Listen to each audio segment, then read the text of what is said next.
जय श्री कृष्णा मित्रों, मैं प्रियंका स्वागत करती हूँ आपका जीवन और आध्यात्म में। मित्रों, हम सभी जानते हैं कि नारद जी भगवान विष्णु के बहुत बड़े भक्त हैं। तो आज मैं उन्हीं की कथा लेके आई हूँ जब नारद जी को हो गया अभिमान। तो चलिए कथा को सुनते हैं। एक बार की बात है, नारद जी को यह अभिमान हो गया कि उनसे बढ़कर इस पृथ्वी पर कोई दूसरा विष्णु भक्त नहीं है। उनका व्यवहार भी अब इस बात से प्रभावित होने लगा था। वे भगवान के गुणों का गान करने के साथ साथ अपने सेवा कार्यों का भी वर्णन करने लगे थे। भगवान से तो कोई बात छिपी है नहीं, जो ये बात छिप जाती उन्हें तुरंत इस बात का पता चल गया। वे अपने भक्त का पतन भला कैसे देख सकते थे, इसलिए उन्होंने नारद को इस दुष्प्रवृत्ति से बचाने का निर्णय किया। एक दिन नारद जी और भगवान विष्णु साथ वन को जा रहे थे। अचानक भगवान विष्णु एक वृक्ष के नीचे थक कर बैठ गए और बोले कि नारद जी, हम तो थक गए हैं और हमें प्यास भी लगी है। कहीं से पानी मिल जाए तो ले आओ। हमसे तो प्यास के मारे अब चला भी नहीं जा रहा है। हमारा गला सूख रहा है। यह सुनकर नारद जी तुरंत सावधान हो गए। उनके होते हुए भगवान कैसे प्यासे रह सकते थे। वे बोले, भगवान अभी लाया, आप थोड़ी देर प्रतीक्षा कीजिए। नारद जी एक और दौड़ लिए। उनके जाते ही भगवान मुस्कुराए और अपनी माया को नारद जी को सत्य के मार्ग पर लाने का आदेश दिया। माया तो योग माया है, शुरू हो गई। नारद जी थोड़ी ही दूर गए होंगे कि उन्हें एक गांव दिखाई पड़ा, जिसके बाहर कुएं पर कुछ युवा स्त्रियां पानी भर रही थीं। कुएं के पास जब पहुंचे तो एक कन्या को देखकर अपनी सुध बुध खो बैठे। बस उसे ही निहारने लगे। यह भूल गए कि भगवान के लिए पानी लेने थे और प्रभु प्यासे हैं। कन्या भी नारद को समझ गई और वह जल्दी जल्दी जल से घड़ा भरकर अपनी सहेलियों को पीछे छोड़कर घर की ओर चल दी। अब नारद जी भी उसके पीछे पीछे हो लिए। कन्या तो घर के अंदर चली गई, लेकिन नारद जी ने द्वार पर खड़े होकर नारायण नारायण का अलख जगाया। गृह स्वामी नारायण का नाम सुनकर बाहर आया। उसने तुरंत ही नारद जी को पहचान लिया। वह अत्यंत विनम्र स्वभाव से होकर और आदर के साथ नारद जी को घर के अंदर ले गया और उनके हाथ पैर को पखारने लगा, अर्थात धोने लगा। उनकी सेवा सत्कार में उसने कोई भी कमी नहीं छोड़ी। उनके आगमन से उसने अपने को धन्य समझा।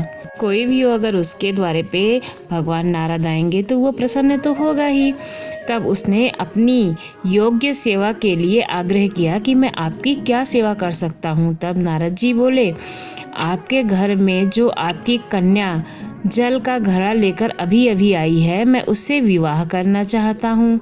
नारद जी की बात सुनकर गृह स्वामी एकदम से चकित रह गए, लेकिन उन्हें प्रसन्नता यह थी कि उनकी जो कन्या है वो एक महान योगी और संत के पास में जाएगी। इसलिए उन्होंने स्वीकृति प्रदान कर दी और नारद जी को अपने ही घर में रख लिया।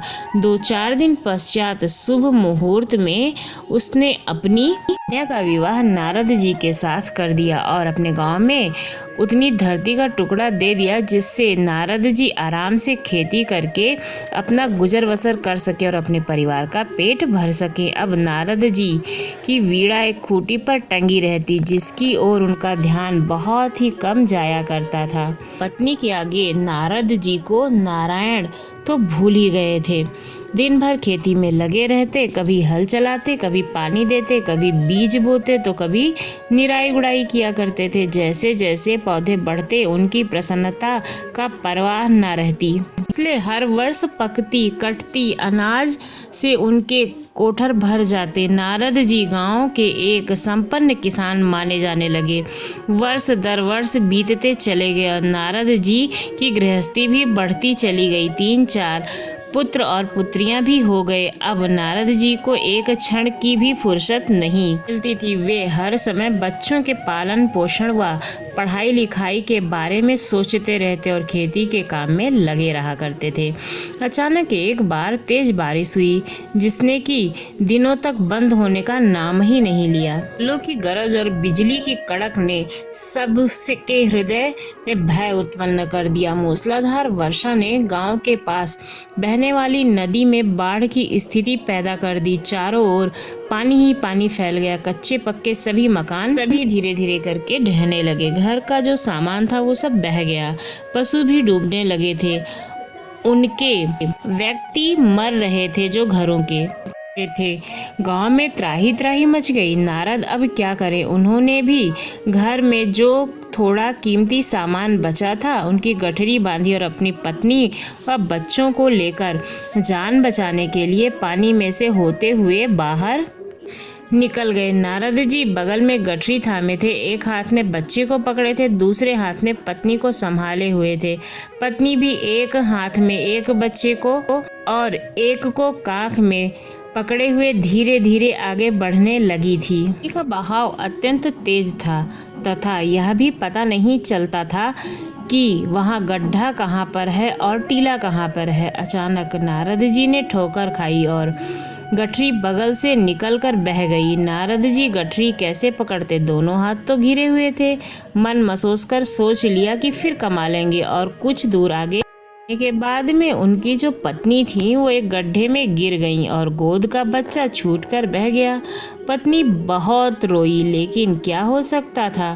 धीरे धीरे उनके दोनों बच्चे भी पानी में समा गए। उन्होंने बहुत कोशिश की बचाने की, लेकिन कुछ ना हो सका। दोनों पति पत्नी बड़े दुखी, रोते कलपते, एक दूसरे को सांत्वना देते कोई ऊंची जगह ढूंढते रहे। एक जगह आगे चलकर दोनों एक गड्ढे में समा गए। नारद जी तो किसी प्रकार गड्ढे से निकल आए, मगर उनकी पत्नी का पता नहीं चला कहीं भी। कुछ देर तक नारद जी उन्हें इधर उधर ढूंढ कर आगे चल दिए, लेकिन व्यर्थ रोते रट उनका बुरा हाल था। हृदय पत्नी और बच्चों को याद करके फटा जा रहा था। उनकी तो सारी गृहस्थी ही उजड़ गई थी। बेचारे क्या करें, कैसे, किसको कोसेंगे, भाग्य को या भगवान को। भगवान का ध्यान आते ही नारद जी के मस्तिष्क में प्रकाश फैल गया और पुरानी सारी बातें याद आ गईं। वे किस लिए आए थे और कहाँ आए थे और कहाँ रह गए। जैसे ही उनको भगवान श्री हरि नारायण की याद आई, यह सोचते ही जो बाढ़ थी वो नदारद हो गई और गांव भी अंतर्ध्यान हो गया।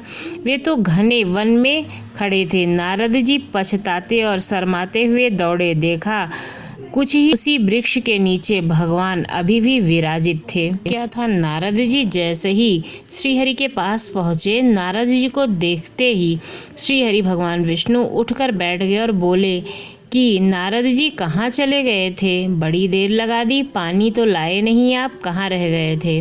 नारद जी भगवान के चरण में पड़कर बैठ गए और लगे अश्रुओं की धारा छलकाने श्रीहरि के चरणों में। मुंह से एक भी शब्द नहीं फूट रहा था। भगवान मुस्कुराए और बोले, तुम अभी तो गए थे, कुछ देर थोड़ी ही हुई है। लेकिन नारद जी को लगा था कि वर्षों बीत गए हैं। अब उनकी समझ में आया यह सब भगवान की माया थी जो उनके अभिमान को चूर चूर करने के लिए पैदा हुई थी। वे सोचने लगे कि उन्हें बड़ा घमंड था कि उनसे बड़ा त्रिलोक में कोई भी भक्त नहीं है।